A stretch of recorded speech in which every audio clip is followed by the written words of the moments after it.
Economy पढ़ी है then you might know about these terms inflation, disinflation, deflation and stagflation. तो मैं जल्दी से बताती हूँ कि हर एक का क्या मतलब है।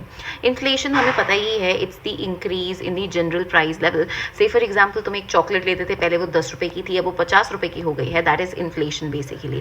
देन सेकेंड चीज़ जो आती है that is disinflation, that means inflation का जो लेवल है वो कम हो गया है, कि जो चॉकलेट 10 की आती थी वो 50 की आ रही है, बट अब जो है से फॉर एग्जाम्पल प्राइसेस कम हो गए and it is at 40 right now. Inflation है बट कम हुआ है इन्फ्लेशन। डीफ्लेशन, डीफ्लेशन क्या कहते हैं, जैसे हम गुब्बारे को एकदम ही छोड़ नहीं देते, वो डिफ्लेट हो जाता है, या टायर डिफ्लेट हो जाता है, दैट इज डीफ्लेशन। की मतलब क्या हो गया कि आपकी इन्फ्लेशन है ही नहीं, that is negative inflation, that is basically डीफ्लेशन की प्राइसेस नीचे चले गए।